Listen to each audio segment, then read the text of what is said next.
But I'll start just by welcoming everyone. Good afternoon. I'm Dave Reedmiller. I'm the director of the Climate Center at the Gulf of Maine Research Institute. For those that don't know, at GMRI, we pioneer collaborative solutions to global ocean challenges. And without a doubt, the foremost global ocean challenge of our time is climate change. So before introducing the series of today's speakers, I'd like to turn it over to Sophia for a minute to introduce Gateway Community Services and its Color of Climate program. Sophia? Thank you, Dave. Hi, everyone. My name is Sophia Khalifa. I work with Gateway Community Services in Maine, as well as leading the Color of Climate program. So the Color of Climate program started in 2020 in the midst of the Black Lives Matter movement and the call for equity and justice, because we have recognized that the narratives and lived experiences of frontline communities were not present and missing from the conversation in regard to climate justice and environmental justice. And because of that, we created a youth-led BIPOC program that really is about bringing voices, especially from the minority communities across Maine, to talk about climate justice and how that looks like to their community.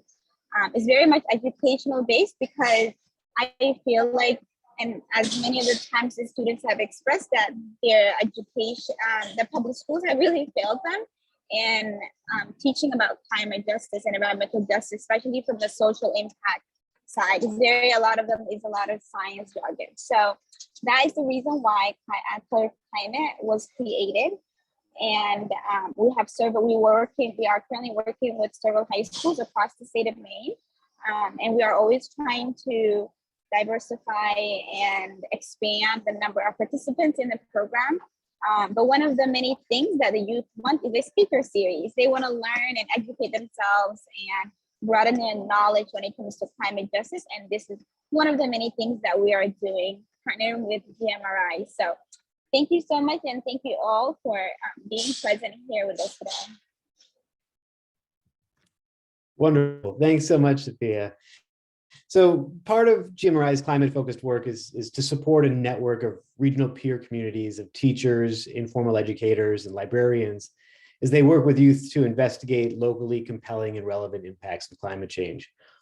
That work was obviously a natural fit with Gateway's Color of Climate Coalition. That may sound simple enough, but early conversations with Gateway about the youth they serve revealed a much more complex perspective on climate change. These youth from families of origin, frankly, from all over the world, naturally have a much more global perspective on what kinds of climate impacts might be considered, quote unquote, local. So in listening to the youth and to colleagues at Gateway, we came to see that questions about how climate change interacts with human migration globally as being front and center for them. And thus was born the idea of a speaker series focused on this issue to allow educators and youth across the state to explore the topic further. And while violence remains the primary driver of displacement and migration around the world, today the focus of the conversation will be more on the climate-related drivers, though I suspect it won't be too much of a stretch to draw some connections between the two. And today we're fortunate to kick off this series with two leading experts on these issues. A.R. Siders is an assistant professor in the Disaster Research Center of the Biden School of Public Policy and Administration and the Department of Geography at the University of Delaware. A lawyer and social scientist, she studies how communities and governments make decisions about how to adapt to climate change and how those decisions and decision-making processes affect risk reduction and equity. Her recent projects have focused on managed retreat as an adaptation strategy and fairness in climate adaptation.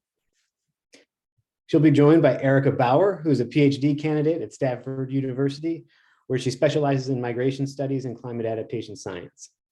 Leveraging interdisciplinary approaches, she researches how communities around the world plan relocations out of harm's way and the implications of such processes for people's livelihoods, risk reduction, and perception of justice.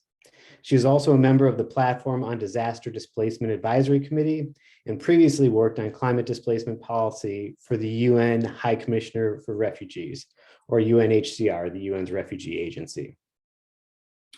So with all that scene setting, just a few logistical points. In a second, I'll be turning it over to our speakers to give their remarks, which will be recorded. We'll then have a general Q&A period for all attendees, but we'll then excuse those participants who are not youth to allow for a more youth-only Q&A session with our guests. Feel free to use the chat window throughout our time together, as we'll be tracking it to bring up questions and comments for our speakers at the end. With that, I'll turn it over to our speakers. Thanks so much, and thanks for having us here. We've planned a back and forth presentation rather than having us speak in turns, so we'll be working on that. And while I get the slides up here, I just wanted to say that we recognize that many of you have a wealth of experience and have a lot of expertise to bring to this conversation, and we hope you will. That said, we are going to start with some sort of basics so that everyone has some background knowledge for the conversation, so we're all starting from the same point when we get there. And so we're going to start by walking through some of the myths around managed retreat and climate relocation. And Erica, I'll kick it to you for the first slides. Thanks so much to the organizers and deciders. So first, these headlines, I'm sure you've all seen them on your computers, on your phones. Climate change will create the world's biggest refugee crisis. Experts warn refugees could number tens of millions in the next decade. Climate change will create 1.5 billion migrants by 2050, and we have no idea where they'll go. These headlines are everywhere. So in this presentation, we're going to start with a little bit of myth busting, which hopefully will demonstrate why it's important to question some of these headlines. Next slide. So first, one of the biggest myths in this field is that climate change impacts are the sole reason why people will move. In reality, there are many causes, as many of you on the call have already alluded to, and I'm sure have lived experience. People move because they have a new job, because their family lives elsewhere. Climate change is one of many drivers. And in fact, it affects movement directly, but it also affects these other drivers of movement. So perhaps it's because climate change has rendered agricultural production unviable, or climate change has indirectly fueled political instability and conflict around a famine. So when we think about climate change and human movement, it's really important to keep in mind this framework of multi-causality.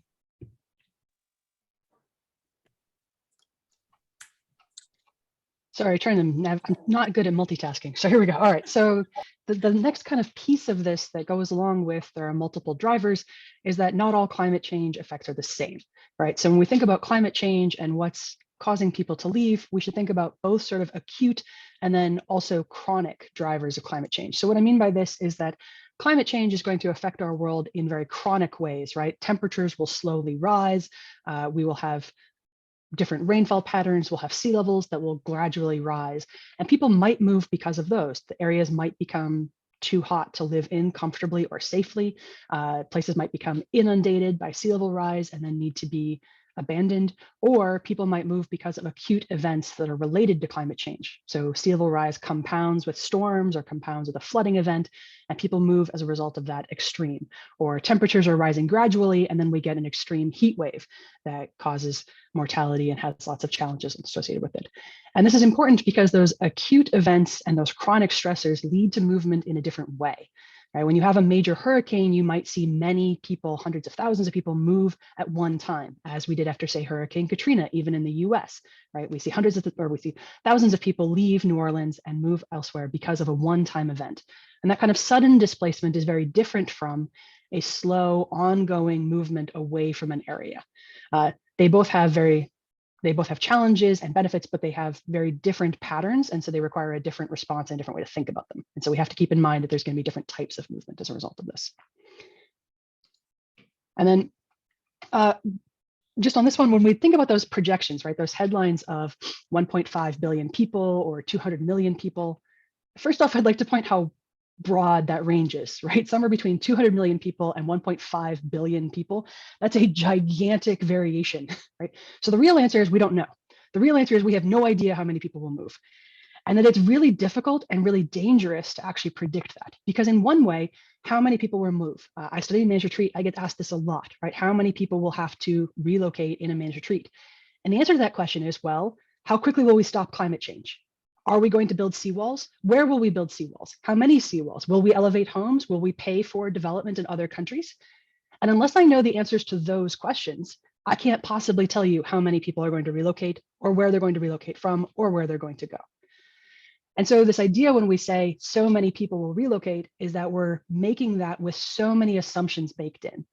Most of these numbers, as this quote shows here, are based on the idea that sea level will rise, it will inundate some parts of the world, no action will be taken to mitigate the harms of sea level rising, nothing will be done to protect those areas or help the people who live there, and anybody who is inundated will move. We know all of those assumptions are wrong at some level, right? Many people live in places that are inundated all the time. Right? I was just talking to people in a neighborhood where they kayak to the grocery store when their houses flood. They didn't leave when it started getting inundated, right? There are other places where we're building giant walls to help people stay. So these assumptions that we're making are incorrect, and we know that. And on the one hand, it's okay to make assumptions when we're modeling things, right? We sometimes have to simplify the world in order to make estimated guesses. But we need you to keep in mind that those estimates can be really dangerous because they can contribute to things like racist language or language that's sort of fear-mongering, right? 1.5 billion people are going to descend on your hometown and inundate your infrastructure. They can be used in a narrative that's actually damaging and can be weaponized. And so we need to be really cautious about that. So when you see these headlines, one of the big takeaways we want for today is just please be cautious and be careful about this. Erica, did you have anything you wanted to add on this one? I think I was supposed to let you talk through this one. All right. So one of the next takeaways, which I think is supposed to be me. All right, yep, is that this one is the myth number 2 about climate relocation is that this is something that's going to happen elsewhere, right? This is something that's going to happen in Africa, in Latin America. This is not something that's going to happen in the United States. It's not something that's going to happen in Maine. It's not something that's going to happen, I'm in Delaware right now, right? It's not going to happen here. It will always happen to someone else, somewhere else. And that's not true. We're seeing it right now in the United States. We're seeing it in all of our communities in the United States right now. So this is a widespread issue, and it's one that's happening here as well as other places. And so we need to be aware of both of those. We can't just focus on the people in our own communities, but we also can't pretend that this is something that's going to happen somewhere else and that we are only going to be receiving people from somewhere else. We will also see relocation within our own country. These are some of the examples. So we see homes that are being abandoned, people relocating. We see people who are moving with support. We see towns that are trying to relocate as whole communities. And we'll walk through what some of those types of relocation look like in just a little bit. One last point on this slide. I think there's a tendency to think that this will only happen in some hypothetical future in the year 2100, in the year 2200. It's very much, as Siders mentioned, something that's here and now and today rather than just the future. That's a great point. One of my favorite examples, I don't think if I have the slide in this one, of managed retreat in the US is this home from the 1850s. It's a really old picture from Massachusetts of a whole community that actually floated their homes off of one of the Cape Cod Islands because it was so exposed. I love the newspaper articles. They described the neighborhood as having sharks in the front yard, was how flood prone they were. And so they actually floated their homes off across and are now on the mainland. So and the anthropologists will point out that people have been moving in response to climate change since, probably before we became human. So this is definitely something that's been happening for a long time. But even if you're looking for more sort of recent examples, they abound in every single century across these different communities. So yeah, it's not a new thing, and the climate migration isn't new either. All right, a third myth that's abundant in this field is that all movements look the same. In reality, there are so many axes of complexity, right? So first, how voluntary or forced is a given movement? How much agency does a community have in making these decisions? What unit of analysis are we talking about? Is it a whole community? Is it the entire city of Jakarta in Indonesia? Is it the entire country of Kiribati that's contemplating relocation to Fiji? What is the unit of analysis? Second, as I mentioned earlier, level of agency, forced versus voluntary. Third, how far are people moving? Is it within their own jurisdiction of their own neighborhood? Is it across state lines? Is it across country lines? Is it regional to a country that's contiguous or next door? Is it across oceans? We also need to think about the time or the permanence of these movements? Is it an evacuation after Hurricane Katrina that, well, people might have assumed it only would last a couple weeks. In many cases, it lasted years. Or is it this a movement that's permanent, that folks who left their homes in New Orleans after Hurricane Katrina moved to Texas and are there years and years later? I think these axes are all really important to contemplate when we see these types of headlines. Lastly, there's a range of different levels of support that people on the move might receive. All movements do not look the same. Next slide. All right, so in this field, perhaps the most, well, refugee, as many of you know, is used to describe one very, very specific type of movement. And this was the most frequently asked question from the media, from journalists, from colleagues at other organizations when I was working at UNHCR. So are these people climate refugees? Are they environmental refugees? Well, this term does not exist in international law. The Refugee Convention defines a refugee as someone who has A, a well-founded fear of being persecuted, B, it's because of reasons of race, religion, nationality, membership in a particular social group or political opinion, and finally, geography. They have to be outside of the country of origin. And in climate change contexts, usually these conditions are not met. That said, there are exceptions. There are situations where, for example, people are fleeing because of the nexus of both a conflict, a famine, and a drought. And they may be moving out of their homes in the context of climate change. It's not exclusively because of climate change. The term climate refugee isn't appropriate, but they may still be eligible for refugee status. So usually at this point in the conversation, someone would then ask, okay, so why don't we just change the Refugee Convention? 1951 was a long time ago. The world has changed. Climate change is relatively new. Well, unfortunately, there's very little political appetite for renegotiating or expanding this convention. And there's a fear that opening it up would actually result in a far weaker framework with less protection for all, including those who meet the current definition. In addition, a lot of the movements, because of climate change, wouldn't actually meet these criteria. They wouldn't involve crossing borders. So this paradigm might not even be the most appropriate legal framework. That was just a little side note. We can go to the next slide. I just wanted to note, one of my favorite headlines in this space was actually an article where the headline says, "Media discovers first American climate refugees for 3 years running." And it's because they've been publishing the story saying, this community is the first climate refugee, blah, blah, blah, blah, blah. And then someone else would publish another paper saying, this community is the first climate refugees, blah, blah, blah, blah. And none of them would note that there were previous discussions about this, and none of them would note that they were technically not refugees. So it's always interesting to see how this phrase gets used in the media. All right, our fourth and final myth is that movements are always bad. They're always harmful. Well, as mentioned in the previous slides, movement can look very, very different depending on specific contexts. And because there are so many different types of movement, there are some instances where it actually can be part of the solution space. Click here. So there are situations, especially where movements are voluntary, we have higher levels of agency, when they're safe, when they're supported. Migration can actually be an adaptation strategy. And this is a current area of debate. To what extent is migration a failure to adapt? And to what extent is migration actually a type of adaptation?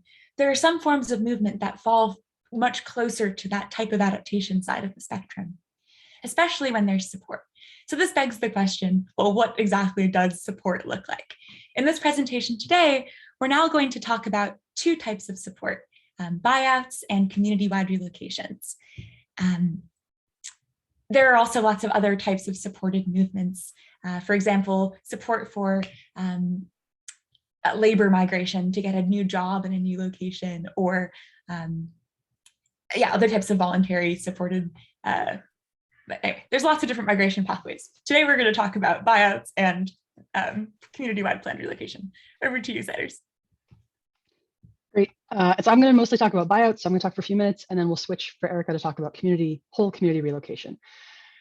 Some of the big differences between these two types of strategies are the scale at which it happens and the destination. So in a buyout, what usually happens, I'll walk through this in a minute, but it's done at a household by household level, not at a large community level. And there's no saying where you might end up. Like, I'm going to buy your house, give you a check, and then say goodbye and not keep track of where you move. Whereas a community relocation, it will be community based, and the entire relocation will have a to or from and a to, like a destination and an origin. Buyouts only have an origin. So that's why we're going to discuss these two, is that they're really different. So when I say a buyout, what I mean is a property acquisition. So this is usually the government has money, they try to buy a flood-prone home. It's almost always flood. It could be other things. This is actually done in other countries, but I've mostly studied it in the US. So we're going to look at how it's happening here in the US. And it's happened in every single state except Hawaii. So every single state in the US has used one of these buyout programs. The program itself, at least the FEMA program, has existed since 1989. So it's been running almost my entire lifetime to help people move away from these flood-prone areas. And here's what it generally looks like. So there's lots of variations in this, but we start with a disaster. So there's a big flood, right? Homes are damaged, people want to leave. The local government will apply for funding from the federal government. If they get that federal funding, they will then offer to purchase the homes that have been damaged by the flood. The homeowners then get to decide whether or not they want to sell their home to the government. If they do, then the government takes ownership of the property and they either move or demolish the home, usually demolish it because it's already damaged, and then the land is maintained as open space. That's the sort of very broad, and I always give that caveat because someone will always come up with an exception to this that they know about, and there are tons of exceptions, but this is sort of the very general blueprint, right?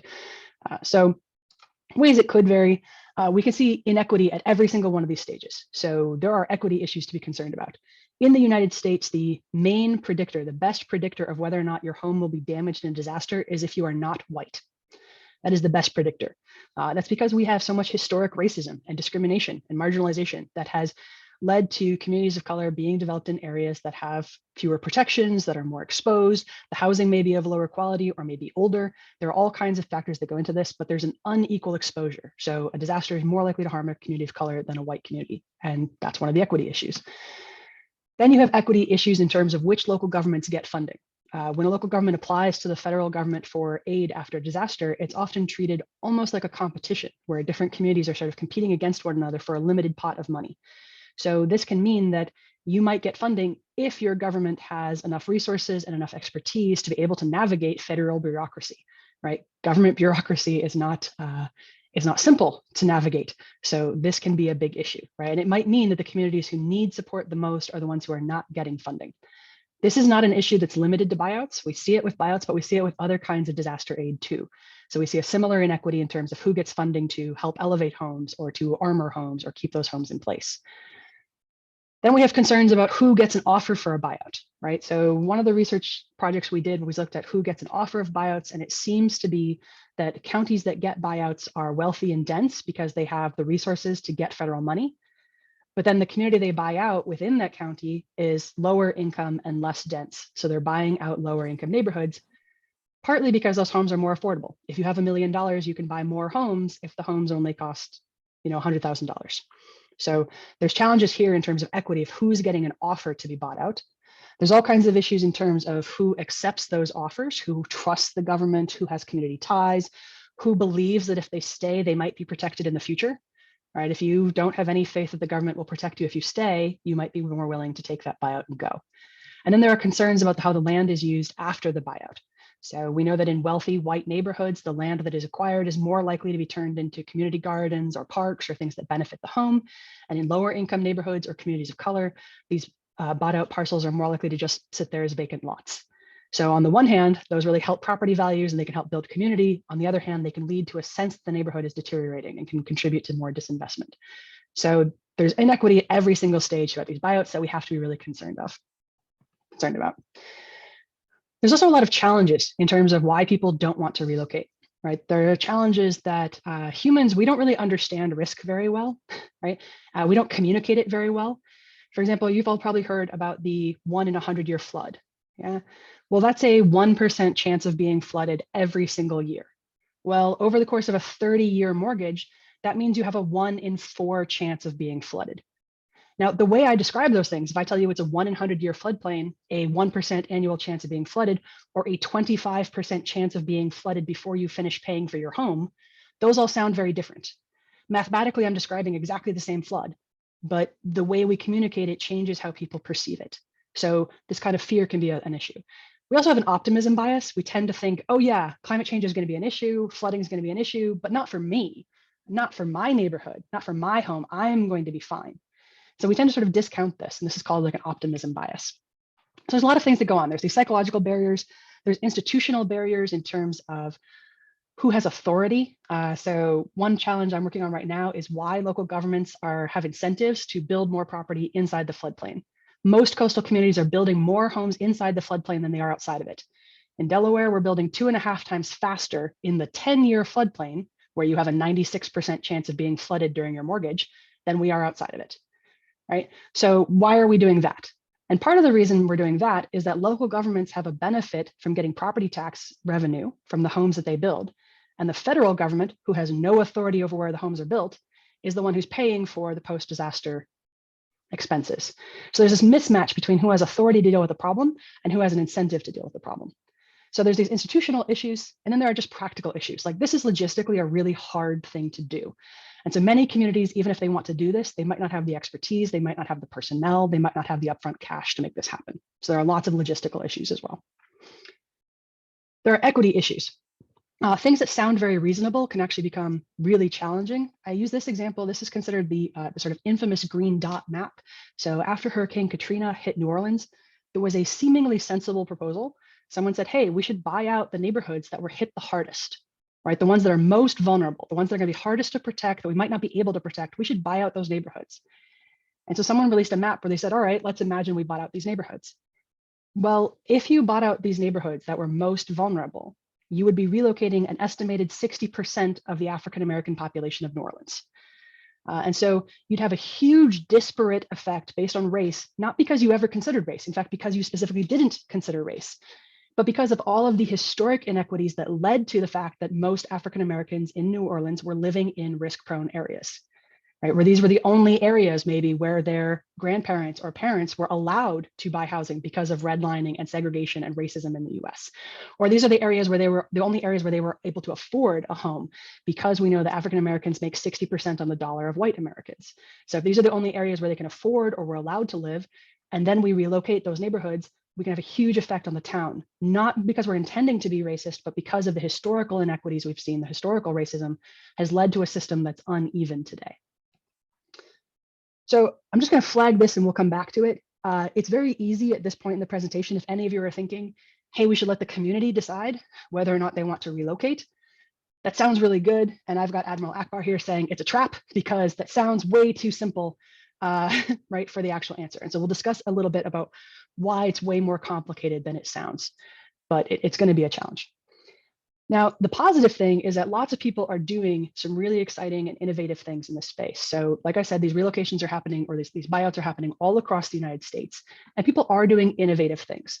They're building memorials. Well, the memorial I have, the picture here is from the Netherlands, but people are building memorials even in the United States to memorialize these disasters and to remember the communities that were, right? The places where people used to live and don't anymore because of that flood. That can be really helpful in helping a community sort of mourn the loss of what they used to have.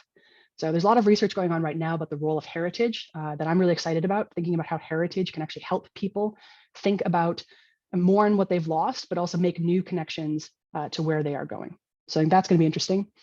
We're seeing people turn things into prairies. So the TNC pocket prairies thing here is from Houston. They built habitat for an endangered species by building these sort of pocket prairies where this endangered bird could fly between them and have a new habitat even inside the town. And then the church gathering is actually a community in North Carolina that relocated back in the 70s. So the town no longer exists, but every other year they have this homecoming party where everyone who had a connection to that place comes together and has a celebration, so that they maintain some community ties and maintain a connection to that place, even though they are not living there full time anymore. And I think that's important because when we're thinking about people relocating as a result of climate change, we have to think about the idea that people can have multiple connections. You can have a connection to a place attachment to the place where you are from, to the place where you are currently living, and to some new place, right? And so we have to keep in mind, how can we nourish and how can we support all of those different place attachments, not just the one where you're physically residing today. Erica, I think, yep, over to you. So interesting. And just thinking about this idea of translocality, that we have many places that mean something to us, and that just because you've moved physically doesn't mean you need to, cut all of those ties.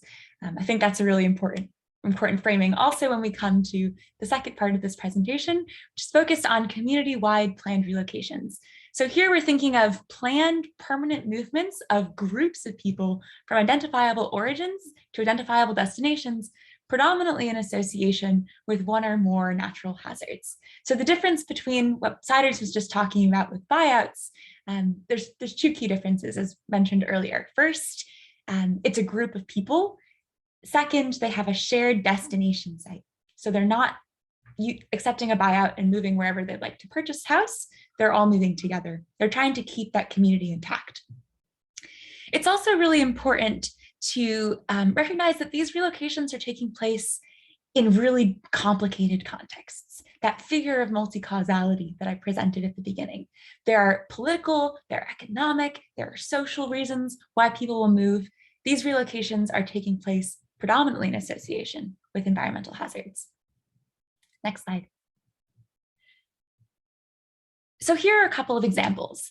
Many of you might have heard of a community. Here's another example, Ile de Jean Charles in Louisiana, one of the most famous in the United States. Shishmaref, Newtalk, Kivalina, these are all Alaska Native villages that I'm sure you've seen in the headlines. And again, these are communities that are in the United States and are already undergoing relocation or requesting support from the US government to move. Other examples include Tegwa Island in Vanuatu, Deni Manu, which is a village in Fiji, Keta, which is a series of villages in Ghana, Grantham, which is a community in Australia, Goramora in India, and then also Allenville in the United States. These relocations have happened all throughout time and across space. Next slide. So an obstacle to comparative research in this field was that we didn't have a database through which to aggregate where are these types of full community relocations actually taking place. Over the course of the past few years, I've worked with a colleague, Sanjula Weerasinghe, to map the locations of these relocations. And we found that it's truly a global phenomenon. We identified 308 cases in all 6 inhabited regions of the world. And when you think about where these cases are taking place relative to population size, you see that there are some geographic hotspots. So for example, in Fiji, and in a lot of the Pacific Islands, there's a disproportionate number of communities that are relocating, understandably, given sea level rise projections in the region. You can go to the next slide. So why are these relocations initiated? Well, in this global mapping exercise, we found that floods were without a doubt the most common hazard, both riverine floods as well as coastal floods, but that most of these relocations were taking place in multi-hazard contexts. It's not just that flood, but a history of coastal erosion over many decades and this anticipation of future sea level rise. We often think about relocations as either, on the one hand, reactionary, or on the other hand, anticipatory of the future. In reality, most of these 308 cases were both. And finally, these relocations were taking place in the context of multiple drivers, as I mentioned earlier, political factors, economic factors, social factors. And this is really important to recognize because there's a danger of using this rhetoric, this narrative of disaster risk reduction and climate change adaptation to sort of greenwash other more covert motives for movements. So for example, in the Maldives, there's concerns about population consolidation to one smaller island. It's predominantly economic, but the narrative of climate adaptation is being used. Or in Panama, a community called Gardi Sagdab is relocating to the mainland in part because of the need for climate adaptation, but also because of population consolidation. There are too many people living on a small island. So it's important to think about how different drivers interact here. Next slide. So there's a lot of opportunities in these relocation processes. In this mapping that I mentioned, many of the cases included some level of participation mechanism, but the inclusivity of this mechanism really varied. As Cyrus mentioned earlier, it's really important that we think about these questions of participation. Who initiates these processes? Is the community involved in the stage of site selection, what the destination is going to look like? In the stage of site development, to what extent are community members' voices heard and upheld in this process? But what really is community? We're just going to flag that for future discussion. Second, in these 308 cases and a subset of cases that were reviewed in greater depth, there was evidence that there was relatively few formal risk assessments.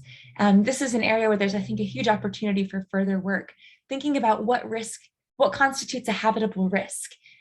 Is it really necessary to relocate to begin with? And which destination sites are safe? And finally, there are very few cases that actually appear to have laws, policies, or other normative instruments underpinning the process. And this is a real gap and an opportunity for further work. We can just click here.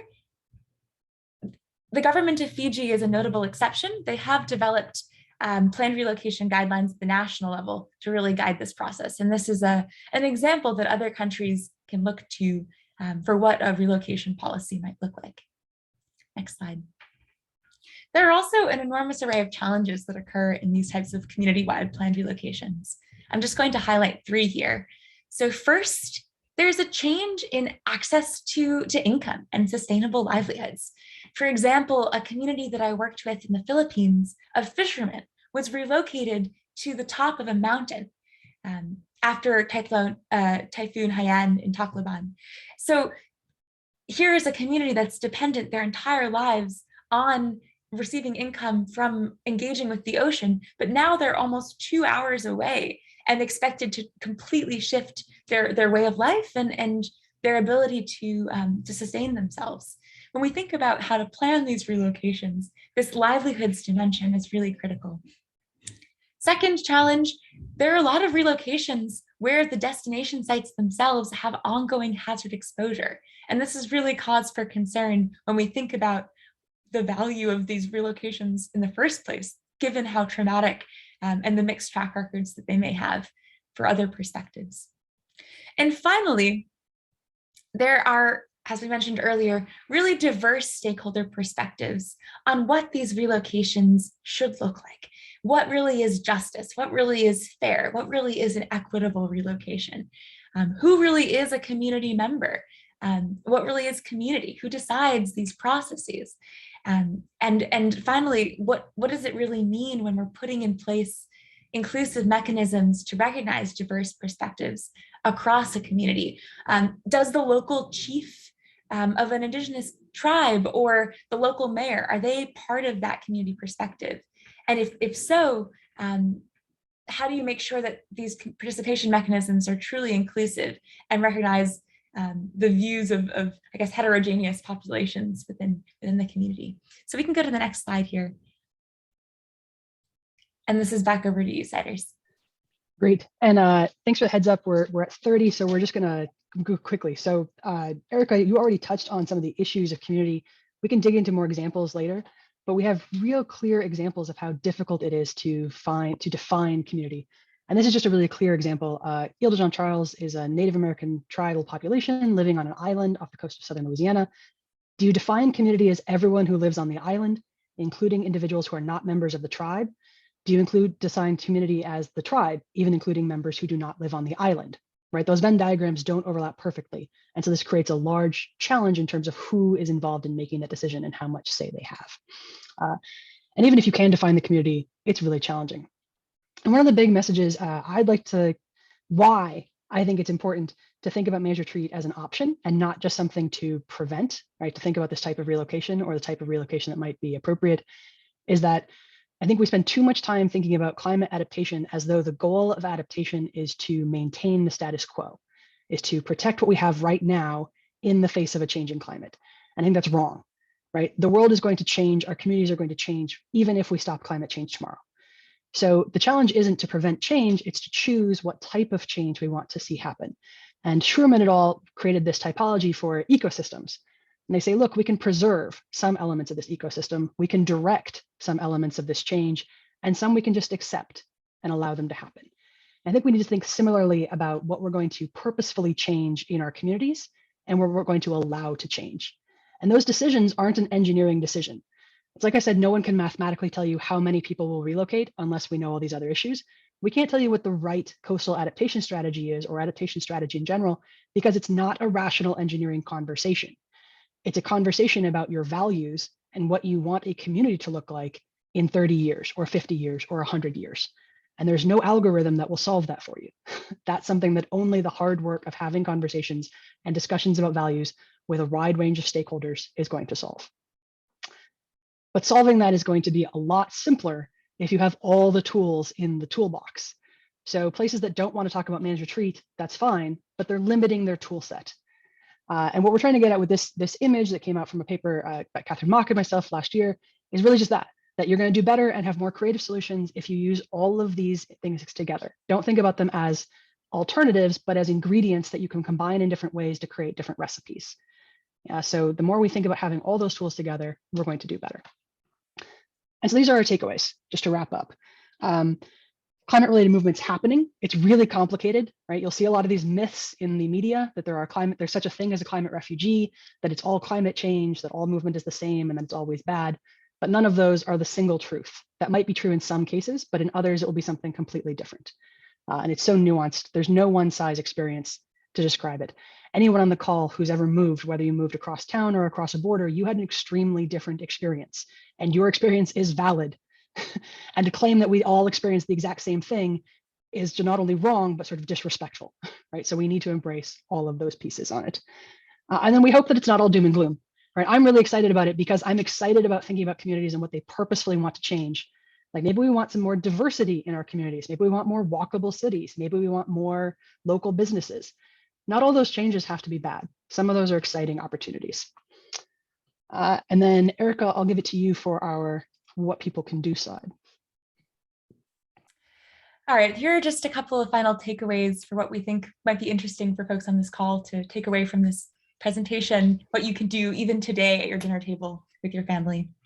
You can engage with these narratives a bit more critically, question these myths.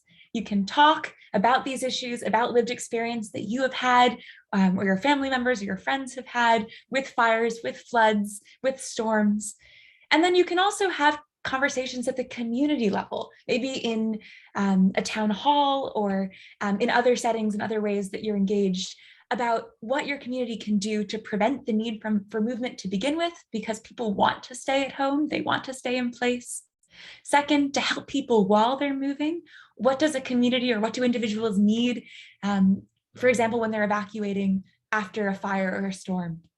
Does your community have a system in place for an evacuation center? And how can you make those spaces more inclusive and more participatory?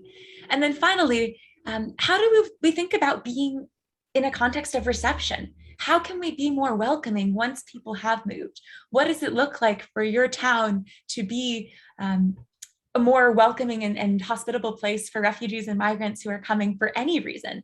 And then when you add in the climate dimensions, how can you be more, I guess, receptive and generous? How can we really put this idea of mutual aid at front and center when we think about how we want to live and how we want to build our societies? That's what we really need moving forwards in this changing world. Thanks. Thanks for that. Sorry we went over time. I think we both have it. There's so much to dig into here and so many nuances. We tried to limit our number of slides, but inevitably there's too many examples we'd love to bring up. So yeah, Dave, do you have thoughts on how to run Q&A or can we just open up to questions? Sure, yeah, no, I'll facilitate it. But first, just a huge thanks both to you, Siders and Erica. That was a fantastic kind of overview and I think a pretty thought-provoking presentation. So we've got maybe around 10 minutes, maybe a little bit less for some open Q&A. If folks want to get on camera or not, feel free to pipe up. You could raise your hand in the chat window or just unmute yourselves. We can see how that goes too, if we don't have too many.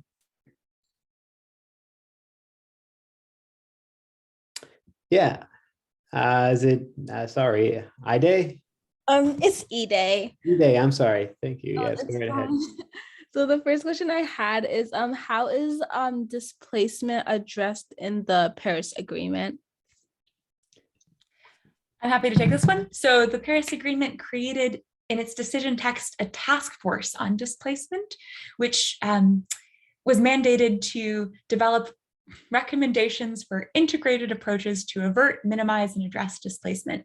And it's part of the Warsaw International Mechanism on Loss and Damage. So it's part of the conversation around what happens when we can't adapt to changes and we actually have tangible losses and damages. This task force has developed those recommendations, and now there's an effort under the UNFCCC process to start to integrate and implement those recommendations in 5-country contexts. All this to say, the UNFCCC process, the Paris Agreement, is not the only place to address this challenge. It's one of many in that toolbox approach. Great question today. Sophia.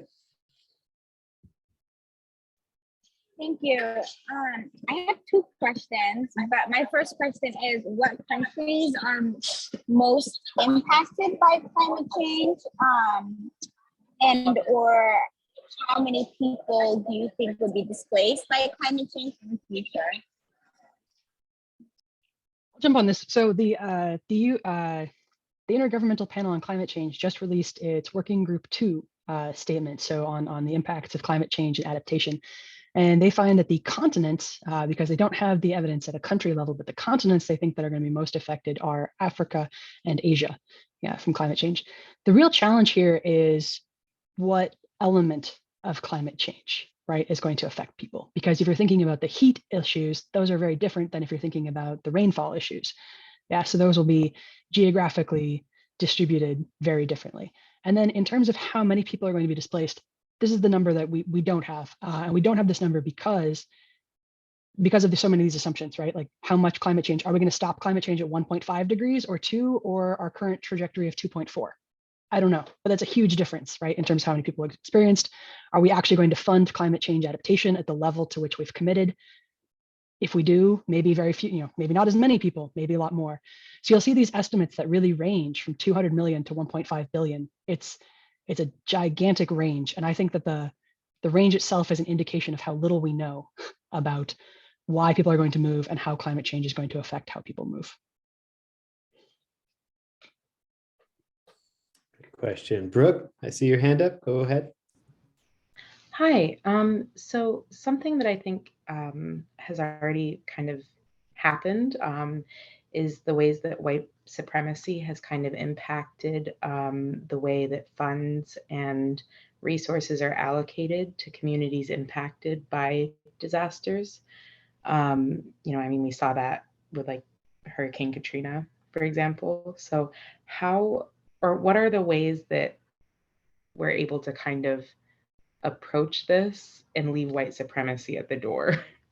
Like, are there ways that people are kind of trying to be conscious of that? Yeah, I think one of the biggest challenges here is that a lot of this structural racism is structural. I mean, there's overt racism as well. I don't want to discount that, but there's a lot of structural racism that's happening. I've been very concerned recently, just as an example, about disaster decisions that are based on property value rather than on people. So as an example, 2 sides of a river, one is expensive downtown with lots of businesses, the other is homes, but the homes aren't very valuable. Which side of the river are you going to build a seawall on? Like I tell you, it's going to go on the downtown business side. So it's not going to protect people, it's going to protect money.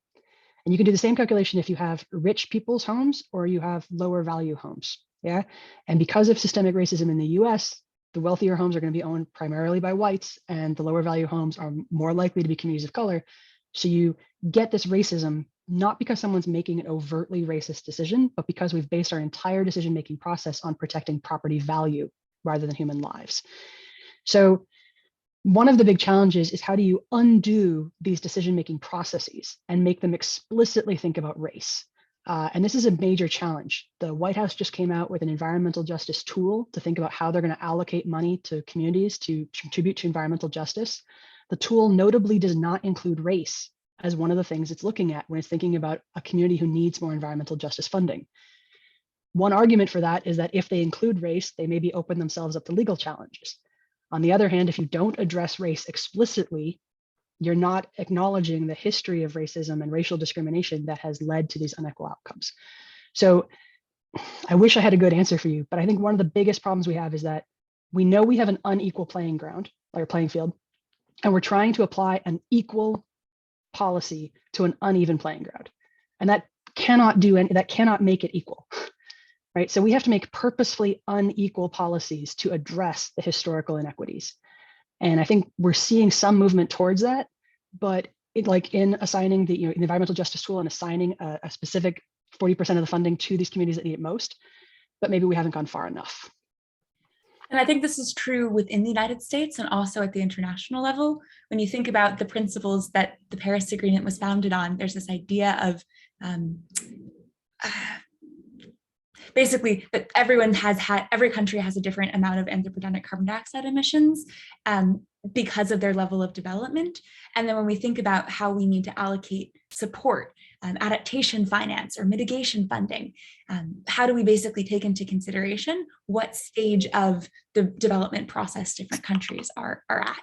And that can explicitly address systemic inequities and redistribution of wealth across countries.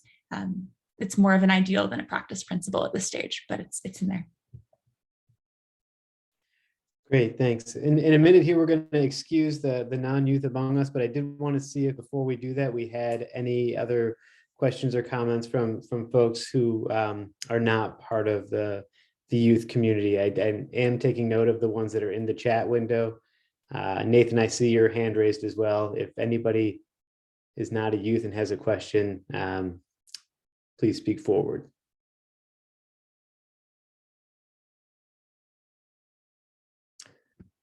All right, well, seeing none, we're going to retain all the youth on the call. We're going to stop recording in a minute, but I do just want to, before we excuse the non-youth among us, I'd like to invite everyone to join us for the next installment in this series, which will be Monday, April 4th, when we'll be joined by Nadia Sitaram.